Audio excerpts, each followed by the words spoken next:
Good morning, Jerry. Good morning, Jason. Thanks for having me once again. Yes, you're welcome. You're welcome. So we're here to talk about "When You Were Mine," which is the second song off of "Dirty Mind" on the track listing, and it was never released as a single in the United States, but it was a B-side to "Controversy." Plus, it was featured on the Hits and B-Sides collection from the '90s. So even though it wasn't officially a single, it has a lot of popularity among the Prince community. I feel like a lot of people know this song, which isn't, you can't necessarily say that about a lot of Prince's non-singles from the early 80s.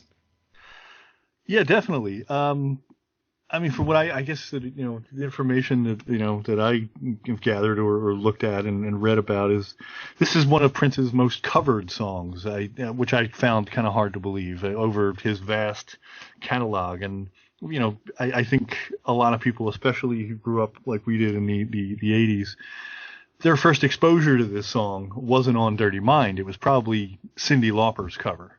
Yeah, That's legitimately where I first heard it and didn't know it was a Prince song until I actually bought Dirty Mind years later, like in the late 80s, early 90s. And then I was like, well, I know this song. And, so that's where my first access to it was with, believe it or not, Cyndi Lauper. So, yeah. The Cyndi Lauper version off of "She's So Unusual." I mean, that was a huge album for her, obviously. yeah. So a lot of people's first glimpse of this song came off of that, and she played it. I believe played it live, like on the American Music Awards or something like that, and Right, so 1985, yeah, yeah, so apparently. there was some exposure there. And then Mitch Ryder did a version of it as well and had like a music video for it that was on MTV. Now I might have seen or heard of that version once. It wasn't like a big crossover hit or anything, but like you said, it's a very frequently covered song of his, and I think kind of like along with "I Feel for You," it's one of those songs that other people made it more famous, and some don't even know or never knew that it was a Prince song until the internet, or until it started getting word started leaking out about it. Otherwise, people wouldn't have known. Exactly, yeah. I Feel For You was the same kind of thing. I didn't realize it was a Prince song until years later. Um, and it was, yeah, the Mitch Ryder version I didn't know existed again until the other day when I started doing a little bit of research. And it's strange that both songs were covered. Like I think Cyndi Lauper's version was 83 and so was the Mitch Ryder one. So it's odd that at least to me, that two different, very, very different acts covered the same song in the same year. And a song that really wasn't all that old at that point. I mean, it was, 2 or 3 years old at that point. Hmm. And it's funny you mentioned about the covers too, because this is just complete, one of those kind of weird life serendipity type things. And I was in a record store on Friday with my daughter, and they were playing a cover version of "When You Were Mine," but it was like almost like countrified version of it. And I meant to ask the guy at the store who was by, but I forgot because I was with my daughter and she was asking me questions about things, and it slipped my mind. And then as I was driving home, I was like, oh, I forgot to ask like who was doing this cover version of "When You Were Mine." I didn't know that there was a Yeah, it country was odd. version. It definitely has like a country vibe to it, and I wish I would have asked, but I didn't. So there you go. Did it sound modern? It did. I said it was. I wasn't. I wouldn't say it was maybe like more like a folkish country kind of sound it had. Okay. I Yeah. I mean that would be my guess off the top of my head. But then I said I was. My daughter was asking me a bunch of questions, so I kind of got distracted. But yeah, that's what Yeah. happens when you Yeah. take a teenager to a record store. Well, yeah, I mean, I guess teenagers, my daughters, might take them to the record store. They're just like, okay, Dad, when are we going to be done? That's the kind of response I get when I take my kids to the record store. Like, oh, this is going to take Oh, forever. I hate so. Well, yeah, when you used to shop for slacks at Sears back in the day with your mom.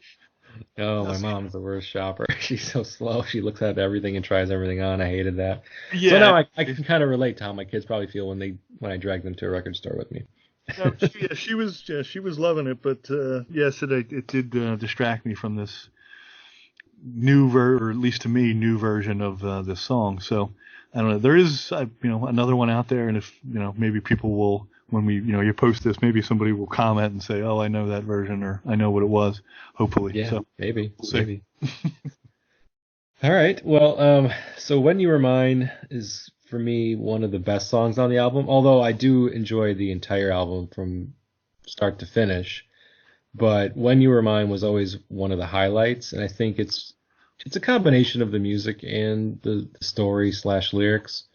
I like the music because it has like this like new wave synthesizer sound to it, with the guitar, and it's upbeat, and it just has a different sound than a lot of like the disco and dance music that Prince had been making up to this point.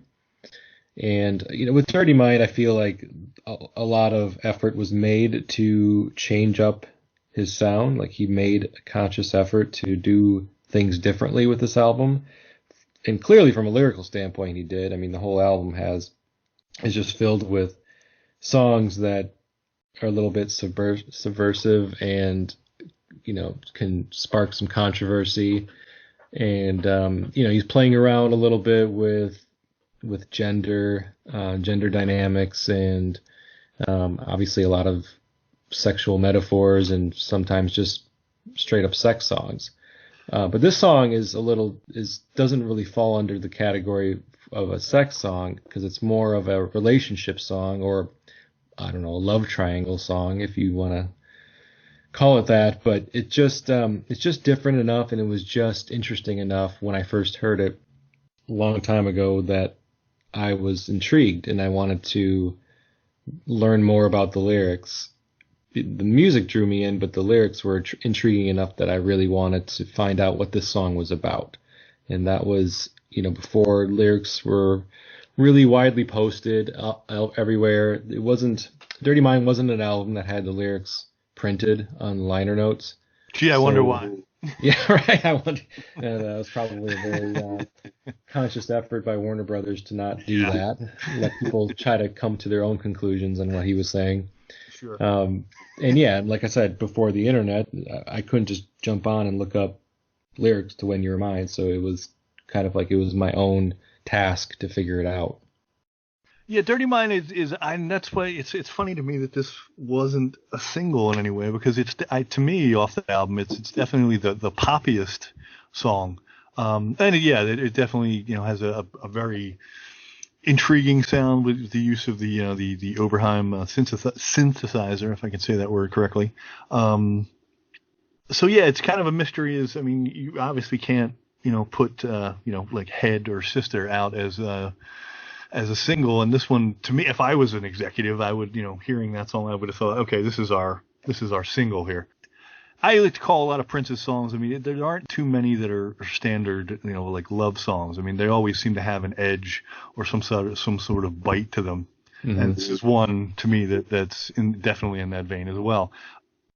Again, very, almost sad in a way. Here's a desperate individual kind of saying, well, I'll do whatever it takes to to be with you again, or it always reminded me too, and later, and this is maybe a weird example, but Nine Inch Nails off their first album, Something I Can Never Have, reminds me of this as well. It's just there's something that I had that I wanted, but I let it go, and now I want it back, and it's a very almost juvenile thing, but it is still human nature.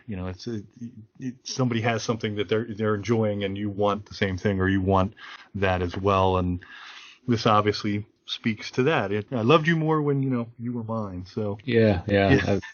Right. So as we go through the lyrics, there's a lot of points in the lyrics where Prince gives examples of like he looks back, like he's looking back a little bit on what transpired over the relationship. And then the chorus is all about him kind of lamenting the fact that even though all of these things that he's singing about in the verses kind of sound awful, stuff that he's experiencing really doesn't sound all that great, like really abusive, emotionally abusive type relationship. But still in the chorus, he tells us as the listener that he still wishes she was his, and it sounds a little, like you said, sad. It's a bit of a sad song from that standpoint, because there's really no reason why he should have to put up with this type of emotional abuse and repeated cheating, and so. I remember hearing this. Well, we'll get to it. I guess we can, But the one line that always kind of gets me is like, when he said, "I let you fool around." Well, why? Yeah. Yeah, right. Okay, I don't know. I mean, this is again 1980, a good bit before where the whole concept of, at least as a widespread thing, an open relationship was something that was really talked about and or considered all that widely. Well, yeah, I mean, it obviously, and another thing that kind of points to their relationship, if you paint it in terms that exist now, that maybe didn't in 1980, I don't really know if they did or not, but the whole cuck phenomenon, right. That kind of relationship where the guy is just walked all over, and she has the power, she's the one in control. And she is the one calling the shots, not just in day to day, but mostly in the bedroom. And, she's like, yeah, I want to sleep with more guys. I want to have sex with whoever. And you don't have any say in that. You would have to just live with it, put up with it, accept it. You can watch if you want, but the whole cuckold thing, I don't get either, but there's apparently people that enjoy it. Okay, good for you. Yeah, man. Yeah, right. And I mean, that's like it's like an alternate lifestyle, but I don't think Prince enjoys it in this song. No, I would. Yeah, doesn't seem like it, but no, it doesn't seem like it at all. Okay, so if we're looking at the lyrics, if we're just looking at verse 1 to start off, he says the name of the song in the very first line: "When you were mine, I gave you all of my money, time after time, you done me wrong." So right there, he's just already kind of describing the power dynamics where she's taking money from him, in spite of the fact that she keeps doing him wrong. He just keeps buying her whatever and just taking care of her financially for whatever reason. And then he goes, "He was just like a train. You let all my friends come over and meet. And you were so strange, you didn't have the decency to change the sheets." So I'm looking at that's one that always stuck out in my mind. Yeah, right. Especially right? I mean, as a teenager hearing that, it was kind of like your first response. I mean, at least I think for most people would be, "Ew." Right. Yeah. What?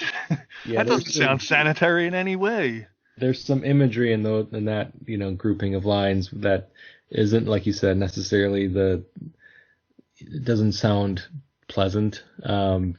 It sounds a little gross, but I think, and this song he's really good at doing this, where you could take some of these lines literally, or you could look at them as metaphors.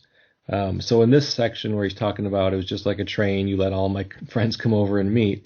Well, he doesn't say have sex. He says come over and meet. So if you're just thinking of the way the words are phrased and written, come over and meet, okay.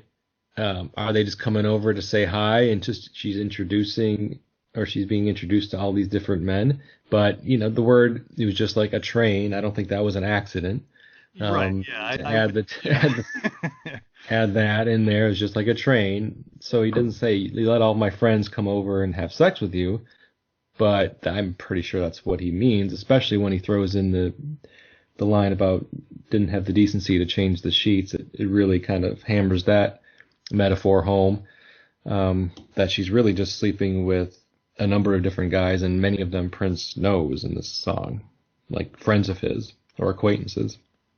Yeah, it's hard to take away anything other than, maybe some sly, sexual references with the train and whatever, but and not saying meet rather than use another verb or whatever you want in that spot. But it drives it home, obviously, when the final the final line of that stanza is, "Didn't have the decency to change the sheets." So You have to assume that something other than sleeping was going on in the bed. At least I would. Yeah, I think everybody would. Right, but again, I remember distinctly on my first listen, hearing that line, just going, ooh, okay, yeah, whatever. Yeah, yeah. But I mean, it's on an album called Dirty Mind, so Of course. it's kind of fitting that this would be the kind of lyrics that would be included in a song off of an album named Dirty Minds. It just fits. He continues on in that verse with, "Oh girl, when you were mine, I used to let you wear all my clothes. You were so fine. Maybe that's the reason that it hurt me so." And the whole, I used to let you wear all my clothes, that just kind of goes back to Prince playing around with gender roles and using that. And it'll be discussed a little more in Uptown on that song later on in the album. But Sure. At this point in his career, he was wearing bikini briefs on stage. He had, the long permed hair. Well, he did in the previous album. He would wear thigh-high boots with his bikini briefs. So his aesthetic was very androgynous and playing around with, like I said, with gender and wearing lace and just things that were considered more frilly and girly.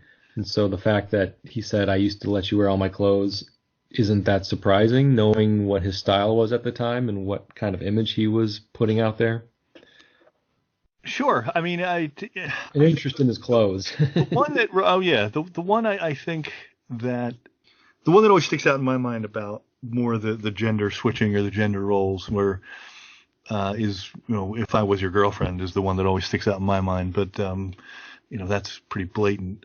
But wearing, I that's the funny thing about this song, I guess, in a way, is that I myself, never, I mean, it's, I guess, something that doesn't really click. I mean, but for Prince, obviously, it does. I never had any, burning desire to wear, women's clothes.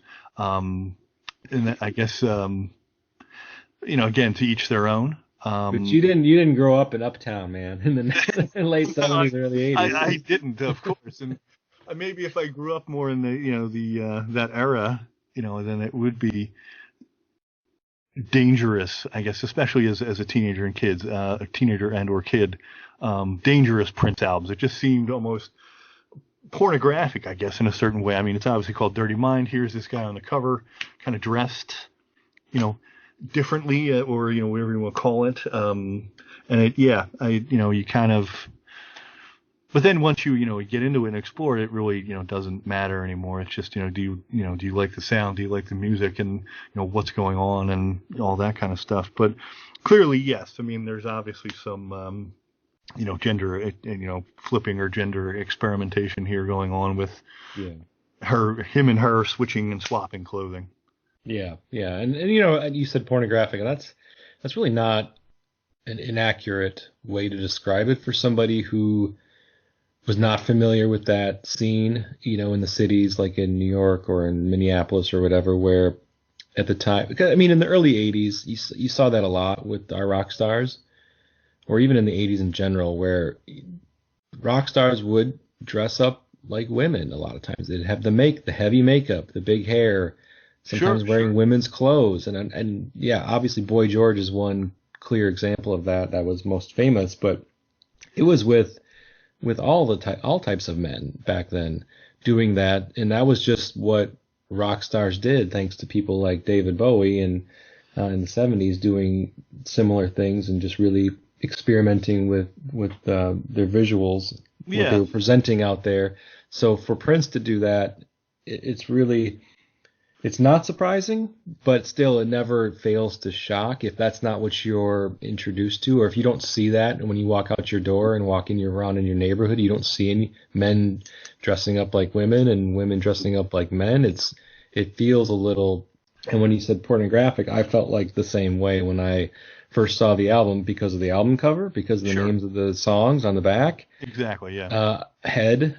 I was just vaguely even aware of what that meant, but it just seemed like it was very sexual and very dirty, and I almost felt like I shouldn't be looking at this album. Like I should put it back. It's not right. It's not for me specifically. It's not for me, and I might get in trouble if I'm right. Don't want mom exploring too much. Yeah, see me looking at this.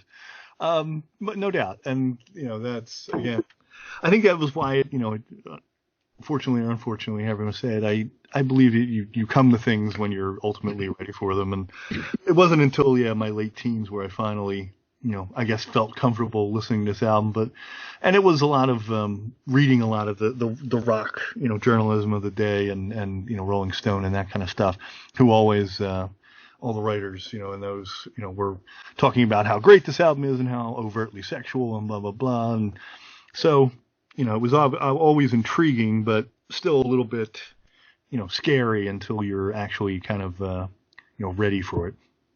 So then the chorus, as we kind of already alluded to, but the chorus is pretty straightforward. He goes, I know that you're going with another guy. I don't care. And then there's like this echo afterward. Don't care. Don't care. I love you, baby. That's no lie.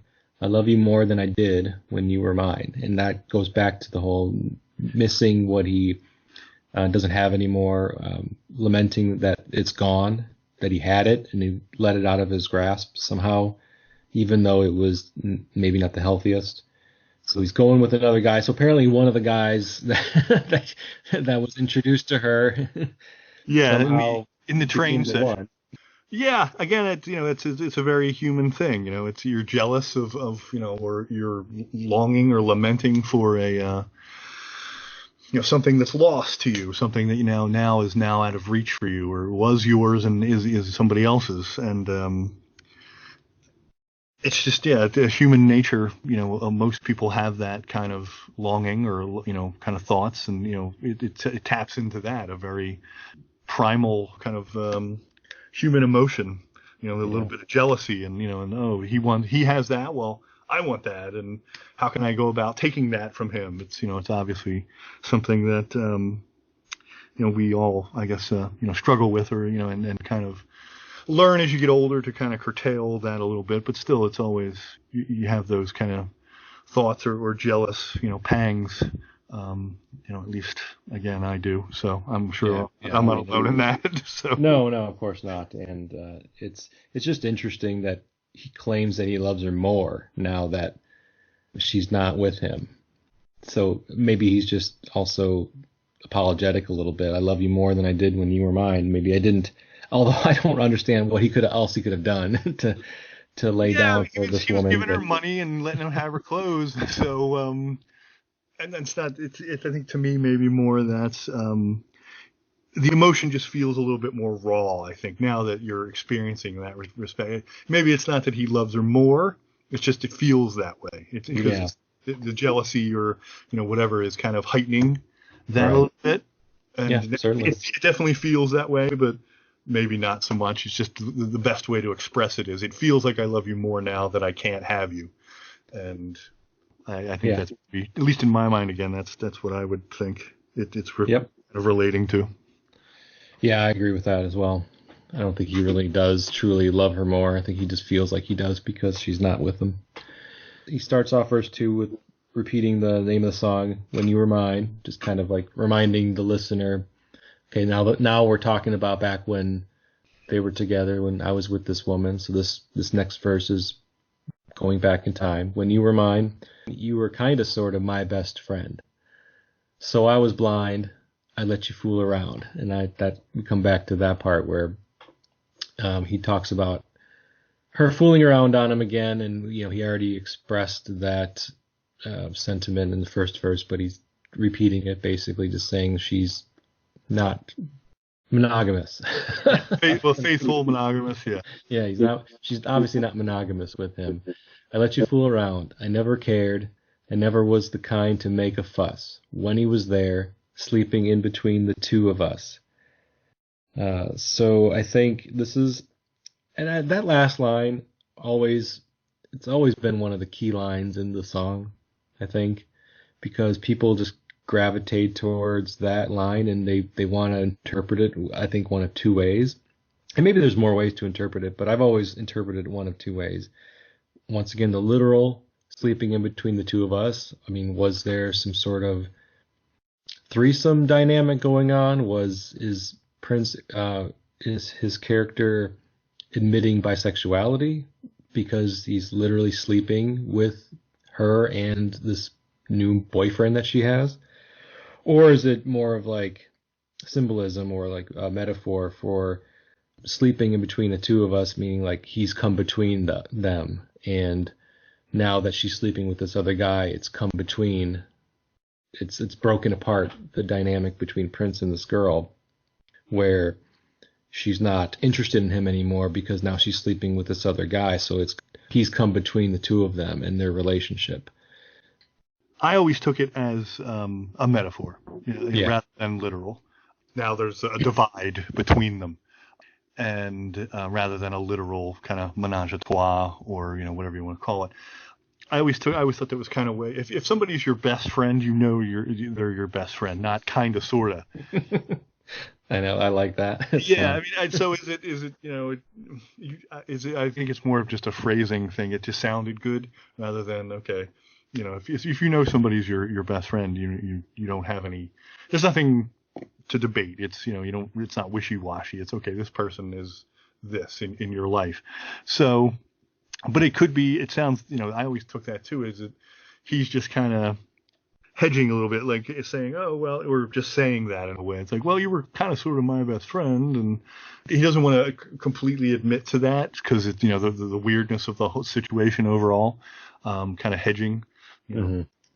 Those two lines, that line and the, sleeping in between the two of us are the two biggest, takeaways, or the biggest ones that stick out to me there.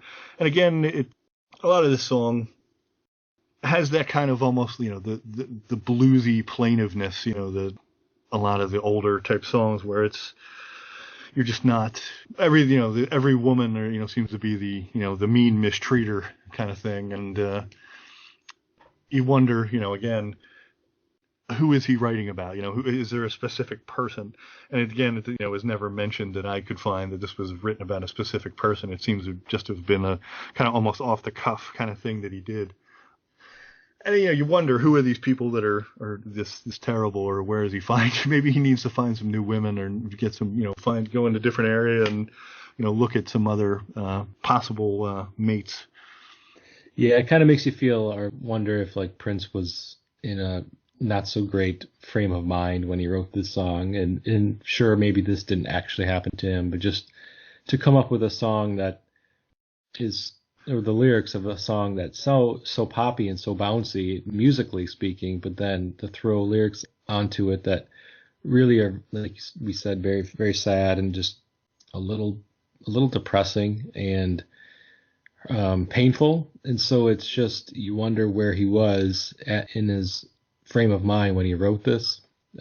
Don't know, but it makes you wonder. And I think like with, well, yeah, apparently he was on tour with Rick James, so maybe he was talking about that kind of stuff with that crazy bastard.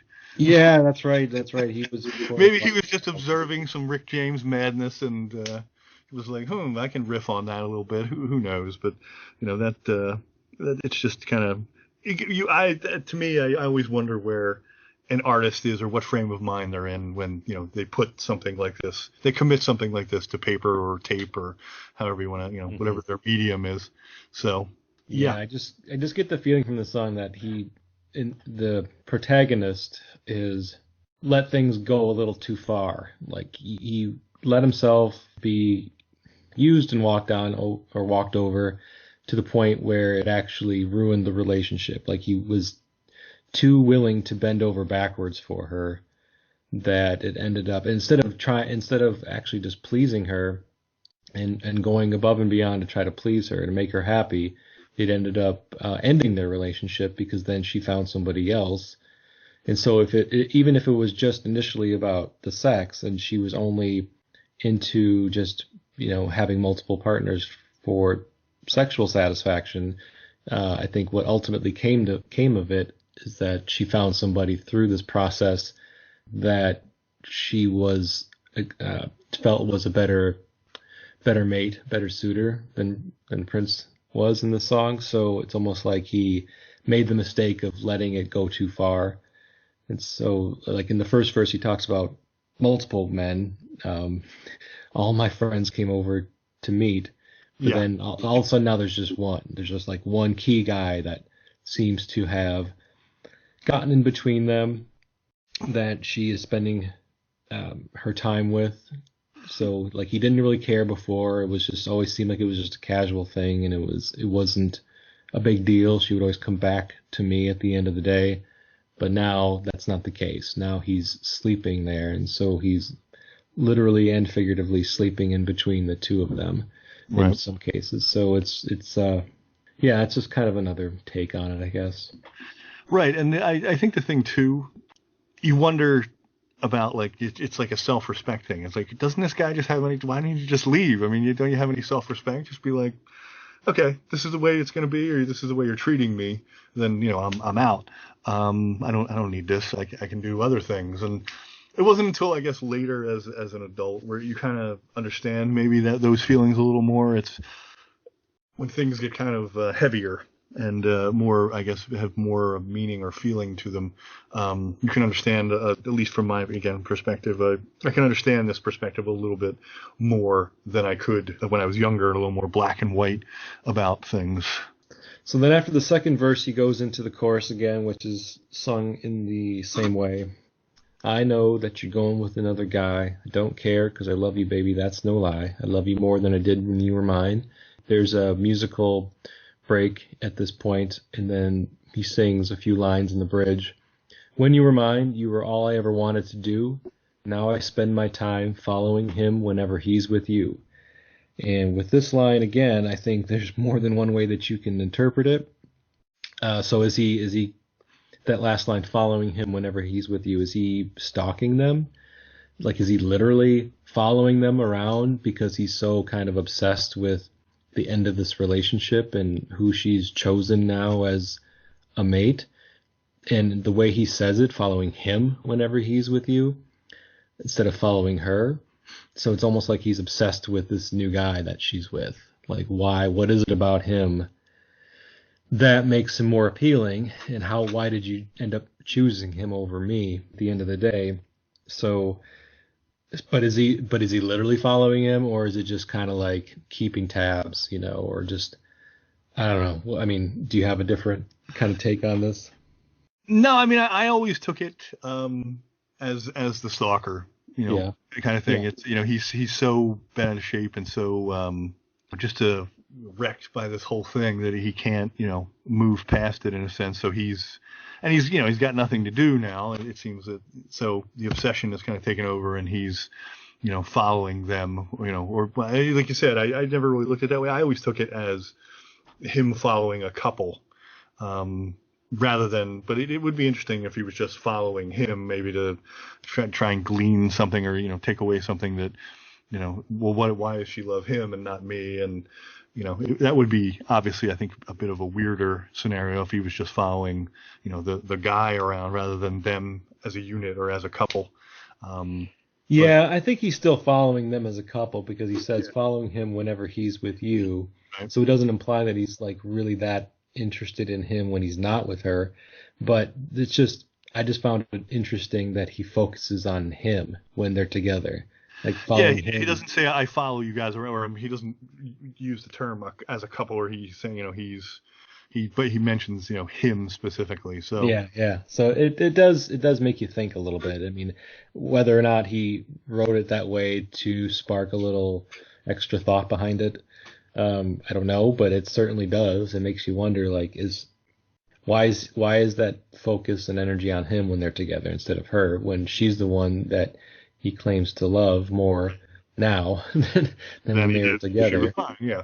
Yeah. So, but yeah, it's like he's lonely. He's has nothing better to do with his time because he's a little obsessed by the end of their relationship. You were all I ever wanted to do, and now I spend my time. So it's very kind of like we've said multiple times. It's sad. It's just you don't feel good for this person in this song. It's very unhealthy. He's got a very unhealthy outlook. Yeah. Yeah. He maybe needs to get a hobby. Yeah, and now in 19 or now from 1980 to 2019, this phrase, this line can take on a different meaning. Following him whenever he's with you meant something different in 1980 than it does now, because now you can follow somebody, you can cyber stalk somebody, and you don't even have to leave your house really to stalk another person. So nowadays, following him whenever he's with you could just literally mean cyberstalk the guy. Yeah, which obviously, And find out like where he's going and what he's right, doing and is a trying much to easier thing. You don't even have to leave your house, or you don't have to leave your office or whatever. You can do that. But yeah, I mean it took in 1980 to actually to physically stalk people. It took a good deal of effort. You had to kind of really put the time in. And now you can just with a couple of clicks of your phone or your mouse, you can find out a plethora of information that Yep. that would be at your fingertips rather than it would have been 40 odd years ago. So Yeah, but just thinking of it from a modern audience listening to the song now, they could hear that line and interpret it completely different if they're just putting it in their 2019 lens and just thinking of it from that way and not thinking of it how it was written and the time it was written. But it works. I mean, really, it works either way. yeah, I mean, because when when you on Twitter or Instagram or wherever, I mean, you have followers, people who are following you, or you have YouTube subscribers, all that kind of stuff. So Yep. yeah, it definitely works in that frame as well. Yeah, that term is taken on a different meaning in the social media age. No doubt. So then he goes back into the chorus. I know that you're going with another guy. I don't care because I love you, baby. That's no lie. I love you more than I did when you were mine. And then the outro to the song moves on from there. He just sings, when you were mine, love you, baby, when you were mine. And that's brings us to the end of the song. And I think at this point, you're just kind of left a little bit taken aback. It's real final line of the song is that following him whenever he's with you, because the rest of it's just chorus that you've already heard. And it's a bit devastating from a listener standpoint. Like, you're listening to this song and you're just thinking to yourself, this is a guy who's really damaged. And although the song, as I mentioned, is very upbeat, it has these bright synth lines, and it doesn't sound like a song that, like, if you swap lyrics with something else, that it would work, and this could be like a number one pop hit. I think maybe the reason why, I'll never really know unless somebody comes forward, that it wasn't chosen as a single in spite of the music that could have crossed over and had that appeal, is just the song itself, the lyrics and the story being told is just a little too dark, maybe, for pop radio. It is baffling as I was saying earlier, it is baffling that this was not a single off this album. Just again, like you said, for the musical hooks. The lyrics, a lot of times that can be, I think, look at a lot of, songs that were popular and got a lot of radio play. There's some. Every Breath You Take by the Police. Of course, exactly. That is clearly a stalker's anthem. And this doesn't quite go to that level. I mean, it mentions at the end, and again, like you said, that's what you're left with. That's the takeaway from the song. He's going to be, there's no resolution. He's going to be, I guess, following them until either she comes back or he moves on. That's the takeaway I get from it. But it's funny, even as an adult, I'll listen to songs that I were popular to me as a kid, and you just listening to it through an adult lens or adult perspective, you take away something completely different. I think if this was played in pop radio in the 80s, I think it would have been fine. I just don't, at least in my mind, I don't see that the lyrics maybe being the threshold or the thing that kept it from being a single. But so you're right. There was a lot of songs out there, and there still is, with lyrical content that could be considered dark or maybe disturbing to an extent, but still very successful pop songs. Yeah, the one I just thought of too is like Radiohead's "Creep," obviously. Well, in the '90s, it was popular. That was more acceptable. Yeah, it was right. That was the way it wanted to go. But that's just flagellation was like a movement. So I'm a loser, baby. Yeah, right. Yeah, back. Yeah, you gotta. Yeah, exactly. And Billy Corgan had the shirt that said 0 and yeah. That nonsense. Yeah, that was what was popular. But yeah, in the 1980s, it was starting to get that way. I mean, and this came out in '80, but honestly, it was at the cusp of the '80s, so we're talking the 1970s, probably written, or at least very very early '80s.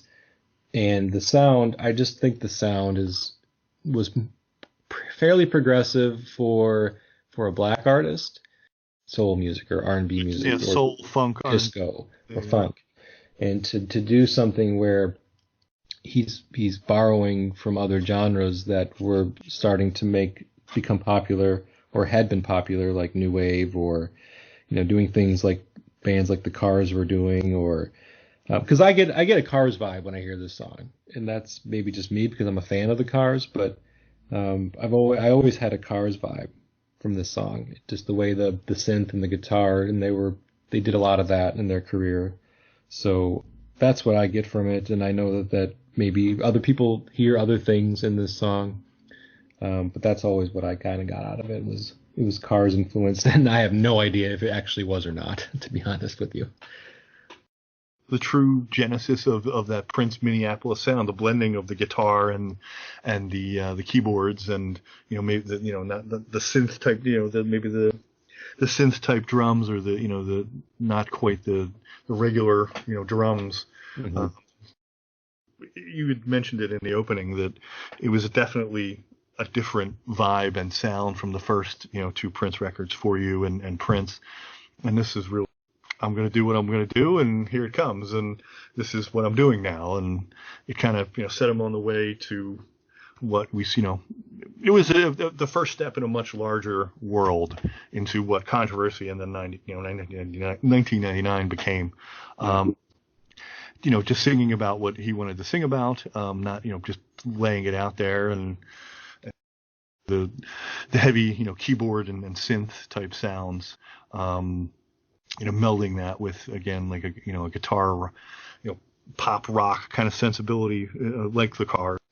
I think a lot of people would cite and agree with you that it kind of started here with Dirty Mind, and it evolved from there, obviously with Controversy and music that the time was putting out, with Prince's involvement shortly after. But yeah, this is really kind of it. And When You Were Mine is that song that a lot of people point to, where the melding of the genres came together in really what I consider one of the more perfect pop songs that he did at this time. Even if it never was a hit, this song has a much more importance as a Prince song than a pop song or a hit, a crossover hit. So, No doubt. do you have any other final thoughts on When You Were Mine? I know you just kind of did that. So, anything else you want to? I guess the final thought that I have, and again, we touched on it maybe in the beginning with talking about the first time hearing this song is, and it was only a scant 3 years later, say, when Cyndi Lauper recorded it and put it out there. What do you think the difference was? What in 3 years happened when you have a woman singing from a male perspective still? Mm-hmm. She didn't Yeah. change, guy to girl or anything like that. Why it was not a hit for Prince and a hit for Cyndi Lauper? Yeah, I don't know if it's just the changing of the musical landscape at that time. I don't know if MTV had anything to do with it, where you could see people singing the songs that you can only hear before, and you saw the visuals that went along with it. You saw what the singers looked like, and a lot of the new wave artists at the time, and Cindy was kind of bouncing between dance and new wave and rock, and I think it was just people were more open and accepting of songs with different takes, different perspectives. And MTV, like I said, I think opened a lot of doors that way at the time. It introduced those of us in middle America or just in small towns or wherever to these artists' aesthetics. And at the time when Prince was putting forth his look for Dirty Mind, unless you were going to his shows or you were paying close attention to like what was being written about him, it wouldn't have registered in a way that if MTV had been around at the time and he would have put out his music videos and you could have seen it. I don't know if that explains why it could have been a hit, but I think weird was cool. You know, if there was a period where being different and being out there and outrageous looking was much more acceptable than it was in the 70s. And since this is so early 80s, pre MTV, I just feel like it was more openness to being different and a little middle off center, off kilter. Sure, yeah. I mean, the title of the album says it herself. She's so unusual, and yeah, that's a really good point. The genesis or the explosion of MTV between 1980 and 1983, and I think was probably a good reason as to why this became something for her and not for him, not for Prince. Yeah. Or just because it's safer because it was a woman singing it, and we've always, as a society, at least in the United States, I can speak to that. Gender bending is considered more acceptable for women than men. I mean, we have this thing where we do not like our men to look like women at all as a society. But women, sure, you can do whatever. Yeah, I know that's not really true. It's not, honestly, you can't say that. But I think there was more acceptance to that, maybe with a woman singing a song about potentially threesomes and gender bending, and it was just maybe not quite as dangerous. Yeah, no doubt. I hear you on that.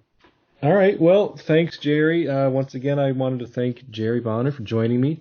I've been your host, Jason Bredinger, and get a hold of me on Twitter, Instagram, Facebook, Press Rewind.